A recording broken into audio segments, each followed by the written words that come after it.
सूरज निकला तो था उम्मीद की किरण लेकर, लेकिन दिल्ली के मालवीय नगर में उस सूरज ने एक ऐसी कयामत देखी जिसने पूरी राजधानी को झकझोर कर रख दिया। हजरानी के लेमन ग्रीन रेस्टोरेंट और फ्लोरिस्ट स्टे होटल की 6 मंजिला इमारत आज एक जलती हुई चिता में बदल गई। 21 लाशें, जी हाँ, 21 बेगुनाह जिंदगियां सिर्फ इसलिए राख हो गई क्योंकि दिल्ली का सिस्टम सो रहा था और सुरक्षा के दावे कागजों पर दम तोड़ रहे थे। आग ग्राउंड फ्लोर से शुरू हुई, लेकिन देखते ही देखते मौत का जाल ऊपरी मंजिलों तक बिछ गया। दम घुट रहा था। जान बचाने के लिए लोगों के पास सिवाय कूदने के कोई रास्ता नहीं बचा था। साकेत के रेस्टोरेंट में, मालवीय नगर में रेस्टोरेंट में जिस तरह से आग लगी है, 21 लोगों की मौत हुई है, क्या कहेंगे इसके बारे में? देखिए, बहुत अनफॉर्चुनेट इंसिडेंट है। ये जो जगह थी, ये आप समझ सकते हैं बहुत कंजेस्टेड एरिया था, जहाँ गाड़ियाँ पहुँचना बहुत मुश्किल होती है, पानी नहीं होता, पार्किंग होती है। ये सभी एरिया दिल्ली के जो इस तरफ है, वहाँ पे फायर फाइटिंग बहुत मुश्किल होती है। ये सुबह 9 बजे की कॉल है और करीब हम लोगों ने जो है दिल्ली फायर स्टेशन ने इसमें 20 फायर टेंडर भेजे। ज़्यादातर मौत जो हुई है वो स्मोक इनहेलेशन की वजह से हुई है, फायर की वजह से कम है, धुएं की वजह से जो है ज़्यादा लोगों की डेथ हुई है। ये रेस्टोरेंट से जो बताया जा रहा है, रेस्टोरेंट से आग स्टार्ट हुई और वो फिर ऊपर के फ्लोर पे फैल गई, क्योंकि रेस्टोरेंट बंद था। जब फायर ब्रिगेड पहुंची, उसने रेस्टोरेंट तोड़ा, उसमें देखा, तब तक जो है आग थोड़ी ऊपर पहुंच गई थी और उस वजह से इतना नुकसान हुआ है। बहुत ही दुखद घटना है। इन सब के बीच क्या आपको लगता है, क्योंकि आप अधिकारी रहे हैं यहाँ पर, सेफ्टी मेजर का क्या ध्यान नहीं रखा गया, इस वजह से इतनी बड़ी हादसे हो गए? देखिए, ये जो बिल्डिंग थी, ये जो मेरे को पता चला है कि इनके पास कोई लाइसेंस तो था नहीं। इन्होंने कोई 6 कमरों का शायद ब्रेक एंड बेस्ट पास वाला शायद लाइसेंस होता, वो लेके 5 स्टोरी बिल्डिंग चला रहे थे। इतनी ज्यादा संख्या में लोग थे, तो ये भी जांच से पता चलेगा। पर ये मेरे को लगता है कि सब कुछ जो इसमें काम था ना, क्योंकि ये पता चला रेस्टोरेंट को भी लाइसेंस नहीं था, ये रेस्टोरेंट चला रहे थे। ऊपर जो गेस्ट हाउस बनाया हुआ था, जिसमें मुझे लगता है पेशेंट के रिलेटिव आके ठहरते थे, जो बाहर से पेशेंट आते थे, क्योंकि बाहर के भी कई लोग इसमें इन्वॉल्व थे। नाइजीरियन बता रहे हैं कि जो अफ्रीकन कंट्री के थे वो लोग थे। तो इसलिए मेरे को ये लगता है कि जांच में पता लगे सारी बिल्डिंग पूरी अनलीगल सी लग रही है।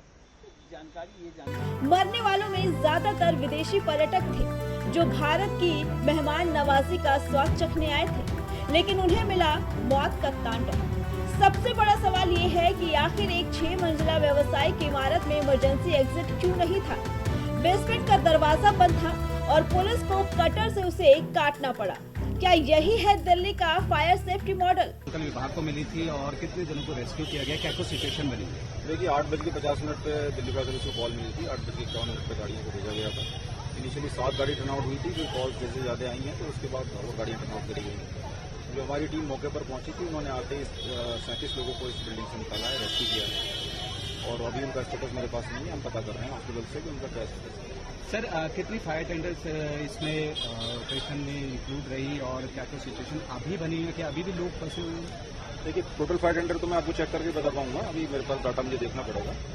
लेकिन अभी कंडीशन ये है कि आग तो हमने बहुत जल्दी बुझा ली थी आने के बाद, लेकिन हमें कैजुअलिटी इसमें काफ़ी थी, तो 37 लोगों को ऊपर से उतारना, निकालना, उसमें हमें समय लगा है। तो अभी हमने बिल्डिंग को सर्च कर लिया है, पूरा फाइनल सर्च कर दी है। बिल्डिंग को हमने क्लियर कर दिया है पुलिस के लिए, पुलिस ने उसको बिल्डिंग को कितनी डेथ्स अभी तक क्लियर? डेथ्स के लिए मैंने आपको भी बताया, हम जो हमारी टीम्स हॉस्पिटल्स में भेजी हुई हैं, उनसे हम पता कर रहे हैं कितने कैजुअलिटी डेथ में कन्वर्ट हुई है और कितनी कैजुअलिटी इंजर्ड है। सर, क्या पूरी बिल्डिंग में आग फैल गई थी? क्या कुछ काम हो रहा था कमर्शियल की रेजिडेंस की? देखिए, ये बिल्डिंग जो है basement ground plus 5 upper floor है और ऐसा लगता है, ये पता लगा है लोगों से, यहाँ जो पता लगा है वो ये पता लगा है कि मैक्स हॉस्पिटल सामने ही है। तो यहाँ पर अधिकतर वो लोग रह रहे थे जिनके पेशेंट्स सामने हॉस्पिटल में एडमिट हैं। तो ये पेइंग गेस्ट कई तरह से रह रहे होंगे या किस तरह से रह रहे थे, ये भी मेरा डाटा नहीं है, हमें कुछ इस बारे में जानकारी नहीं है। सर, फॉरनर्स भी रह रहे थे? हाँ, फॉरनर्स भी थे, कुछ फॉरनर्स भी हैं।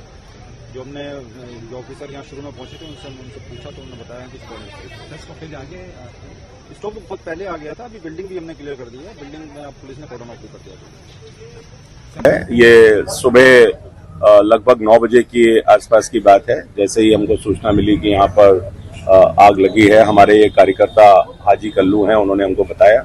तो इमीडिएटली जो हमारा फर्स्ट रिस्पांस था, वो रिस्पांस था कि डिजास्टर मैनेजमेंट, हमारे एरिया के डीएम, हमारे एसएचओ, हमारे एसडीएम, हमारे एमसीडी के डीसी, इन सब लोगों को हमने पूरे सिस्टम को एक्टिवेट करके, और स्वयं भी हम भी यहाँ पर आए। लेकिन अब ये घटना तो बाद में ही पता चलेगा कि किस कारण से ये फायर का जो घटना हुई है, आग लगी है, कारणों के बारे में तो मैं नहीं कह सकता हूं, लेकिन बहुत दुखद है। कुछ कैजुअलिटीज भी हैं और कुछ लोग जो यहाँ के स्थानीय लोगों ने भी बहुत मदद की है। हमने कार्यकर्ताओं को कहा था कि गद्दे वगैरह डाल दीजिए, उन्होंने डाला। ऊपर से लोग भी कुछ जंप किए हैं, तो कुछ लोग 8-10 लोग अभी इंजर्ड हैं, हॉस्पिटल में हैं। लेकिन एग्जैक्ट नंबर अभी मैं नहीं दे पाऊंगा, क्योंकि एसडीएम भी यहाँ खड़े हुए हैं, एसी भी यहाँ खड़े हैं, पूरे डिपार्टमेंट के, पूरी पुलिस पूरी तरीके से, पूरा दिल्ली पुलिस उसी समय पुलिस ने रिस्पॉन्ड किया, उसी समय फायर ने रिस्पॉन्ड किया, उसी समय डीएम ने रिस्पॉन्ड किया और नो टाइम जो प्रशासन को यहाँ सहायता करनी चाहिए थी, प्रशासन पूरा का पूरा सिस्टम यहाँ खड़ा हुआ है। लेकिन बहुत ही दुखद है जिस तरह से यहाँ होटल बने हुए हैं और खास करके सामने मैक्स हॉस्पिटल है, तो बाहर से जो लोग इलाज के लिए आते हैं, यहाँ पर कुछ जो इन्होंने बताया कि बीएनबी बना हुआ है, इस तरह के परमिशंस यहाँ लोगों ने कुछ ली हैं। तो अभी बाकी जानकारी डिटेल आपको बाद में पता चलेगी। प्रशासन के लोगों से हम पूरी डिटेल ले रहे हैं और भविष्य में इस तरह से कोई घटनाएं ना हो, उस पर भी क्या हम विचार कर सकते हैं, इसके बारे में भी बात करें। ये आप मानेंगे ये इलीगल चीज है और बीते कई सालों से चल रही है, इस पर कार्रवाई की जरूरत है। देखिए, बिल्कुल सख्त कार्रवाई होनी ही चाहिए। जो किसी एक लाइसेंस के नाम पर, मान लीजिए एयरबीएनबी या बीएनबी का लाइसेंस आपने ब्रेड एंड ब्रेकफास्ट का लिया है, अब उसकी आड़ में अगर आप पूरा होटल चला रहे हैं तो निश्चित रूप से उन पर सख्त से सख्त कार्रवाई होनी ही चाहिए। तंग गलियां हैं, छोटी जगह हैं, यहाँ पर सभी तरह की सुरक्षा के जो मानक हैं, फायर सेफ्टी के जो जरूरी इंतजाम हैं, वो अगर नहीं है तो उस हिसाब से किसी को भी लाइसेंस देना नहीं चाहिए। और निश्चित रूप से मैं अधिकारी मुख्यमंत्री जी ने से मेरी अभी कई बार बात हो चुकी है। मुख्यमंत्री जी की उससे सभी पूरा प्रशासन यहाँ पर लगा हुआ है और हम सारी परिस्थिति का संज्ञान ले रहे हैं और जो हम कार्यकर्ता जो बेस्ट कर सकते हैं हम उसके लिए करेंगे। वहाँ के सुन रहे हैं कि लोग विदेशी मेहमान थे, यहाँ पे इलाज कराने आए थे। देखिए, ये मुझे अभी जानकारी नहीं है, लेकिन ये जरूर है कि यहाँ पूरे बाहर से लोग आते हैं, अलग अलग देशों से भी लोग आते हैं। तो कौन थे उसकी जानकारी तो जब तक एक सूची हॉस्पिटल से या यहाँ से नहीं मिलेगी तब तक उसके बारे में मैं कह नहीं सकता हूँ। लेकिन हो सकता है कुछ लोग, हमको भी अभी दिखाई दिया कि कुछ लोग अभी 3rd फ्लोर पर खड़े भी हुए हैं। लेकिन मैं फायर डिपार्टमेंट को जरूर ये कहना चाहूंगा, उनकी तत्परता को और खास करके डिजास्टर मैनेजमेंट डीएम को। मेरे पास कॉल है, जिस समय मैंने उनको कॉल किया 8:51 पर पीसीआर की कॉल है, 9 बजे से ही यहाँ के डीएम ने, यहाँ के एसडीएम ने, यहाँ की पुलिस ने, यहाँ के फायर ने with in no time and especially BSES, अगर बीएसईएस ने ये डिस्कनेक्शन नहीं किया होता तो शायद ये डिजास्टर और बड़ा हो जाता। स्थानीय लोगों ने भी जिस तरीके से यहाँ गद्दे वगैरह बिछा करके जो लोग जो सहायता कर सकते हैं, वो बहुत ही दुखद है। लेकिन आगे इस तरह की घटनाएं ना हो, इसके बारे में प्रशासन को निश्चित रूप से कड़ी से कड़ी कार्रवाई, कड़ी से कड़े नॉर्म्स, उसके लिए बिल्कुल लापरवाही करने की आवश्यकता नहीं। मौके पर मौजूद चश्मदीदों की माने तो अफरा तफरी का मंजर रूह कपा देने वाला था। लोग जान की भीख मांग रहे थे और सिस्टम की लापरवाही उन्हें काल के गाल में धकेल रही थी। दिखाने देना वहाँ भेज देते, वहाँ भेज देते। किनकी? एक मेरी बेटी है तर्जनी अग्रवाल, एज 42 ईयर्स। एक उसकी बेटी है एंजल, उसकी एज है अपना कली वो बेंगलोर से आई, उसकी एज है 20 ईयर्स। एक उसकी छोटी बेटी है, एज है 17 ईयर्स, बढ़िया। कुछ लोग बता नहीं रहे, बता ही नहीं रहे कहाँ है वो। तीन हमारे मिसिंग है, 3 अभी तक।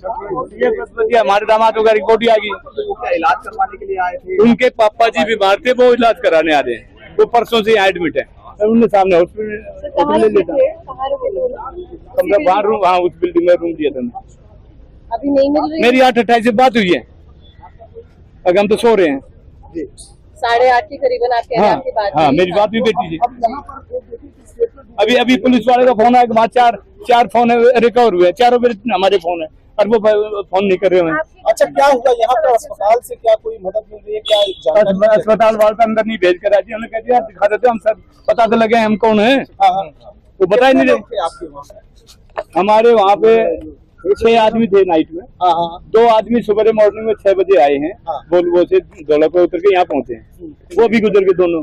6 के 6 हमारे, उनमें से 2 मिस हैं, बाकी गुजर गए। अच्छा, हमारे 8 आदमी। अच्छा, 8 आदमी। हाँ जी। कौन लोग थे, क्या क्या था, क्या कराने मेरी आए? बेटी है, मेरा दामाद है। इलाज कराने क्या करा? इलाज कराने वाला नीचे है अभी ICCU में। ओके। वो ये ड्रामा नई बिल्डिंग दिखाते हैं, नई बिल्डिंग में ले जाओ, यहाँ दवाई तो है नहीं इनके पास, है 4 दिन वहाँ रख लिया। हमारे वहाँ 6 नाइट में रुके हैं, 2 मॉर्निंग में वोल्वो से आए, धोलाकुआ से, वहाँ से जयपुर से, अजमेर से, वो भी दोनों गुजर गए। हमारे 8 के 8 मर लिए, 2 हमारे रिकॉर्ड नहीं हो रहे, कहाँ है उनका पता नहीं है। एक बेटी और एक पोती देवती मेरी 2 हैं। तो कितने साल की है क्या बता दिया यार, कब 50 बताएं क्या? कोई बात सही है आपकी, हम जान समझ सकते हैं। 42 ईयर्स की तर्जनी अग्रवाल है। अच्छा। एक उसकी बरिया है 18 साल की, एक है जिगीशा अग्रवाल 20 ईयर्स। वो बेंगलोर से कल ही 4 बजे बुलाया था हमने। मुख्यमंत्री से लेकर विपक्ष तक सब दुख जता रहे हैं। सीएम का कहना है कि ये सिस्टम की बड़ी लापरवाही है। अरे तो सिस्टम चला कौन रहा है? क्या ये होटल और रेस्टोरेंट बिना किसी मिलीभगत के चल रहे थे? वहीं सीएम योगी आदित्यनाथ ने इस त्रासदी पर कड़ी नाराजगी जताई और प्रभावितों के प्रति संवेदना व्यक्त की। ये दिल्ली में आग लगने की घटनाएं लगातार हो रही हैं। मुझे लगता है कि मुख्यमंत्री रेखा गुप्ता को समीक्षा करनी चाहिए, फायर ब्रिगेड को बहुत चुस्त दुरुस्त करना चाहिए और ये देखना चाहिए कि कारण क्या, कितनी आग लग रही है और लोग मर रहे हैं। जगह जगह आग लग रही, तो ये बहुत ही भयावह स्थिति है और इसमें कुछ न कुछ दिल्ली सरकार को कदम उठाने चाहिए, हाथ में हाथ रख के नहीं बैठे रहना। तो वहीं दूसरी तरफ दिल्ली के मुख्यमंत्री रेखा गुप्ता ने भी इसे प्रशासनिक विफलता पर तीखे प्रहार किए। नेता तो बयान देंगे, फाइलें घूमेंगी, जांच के आदेश होंगे, लेकिन उन 21 परिवारों का क्या जिन्होंने अपने को खो दिया? क्या आग से सुरक्षा सिर्फ सरकारी विज्ञापनों में ही होती है? दिल्ली में एक के बाद एक अग्निकांड हो रहे हैं, लेकिन सबक कोई नहीं ले रहा है। आज मालवीय नगर चल रहा है, कल कौन सा इलाका इन डेथ ट्रैप्स की बलि चढ़ेगा? अगर समय रहते इन अवैध निर्माणों पर फायर नॉर्म्स की धज्जियां उड़ाने वालों पर डंडा नहीं चला तो ये सिलसिला नहीं रुकेगा। दोषियों पर केवल सख्त कार्रवाई की बात नहीं, बल्कि उनके खिलाफ नजीर पेश करने वाली सजा होनी चाहिए। मैं जितेंद्र कुमार, SDM DDM में साउथ डिस्ट्रिक्ट। जैसे ही मुझे सुबह जानकारी मिली, इस बारे हमने अपने DDM में सेल को एक्टिवेट किया। वहाँ से सभी EOCs को सूचित किया गया और तुरंत यहाँ पहुँचने के लिए बोला गया। अब मैं खुद भी, मुझे ट्रेनिंग से जाना था, पर मैं भी इसे यहाँ छोड़ के यहाँ के लिए हुआ। यहाँ हमें पता लगा कि बिल्डिंग में इसके नीचे कोई रेस्टोरेंट रन कर रहे थे, तो अभी कारणों का पूरा नहीं पता है, पर मोस्ट प्रॉब्ली उस रेस्टोरेंट की वजह से कुछ आग लगी है। आज पूरा देश पूछ रहा है कि आपकी और हमारी जान की कीमत इन रेस्टोरेंट मालिकों और भ्रष्ट अधिकारियों की तिजोरियों से भी कम है। अगर सुरक्षा मानकों की धज्जियां उड़ाई जा रही हैं, तो हम तब तक हादसों का इंतजार करते रहेंगे। ये कोई हादसा नहीं, ये एक सुनियोजित मर्डर है सिस्टम के हाथों। अपनी राय हमें कमेंट बॉक्स में जरूर बताइए। Bureau report, prime TV.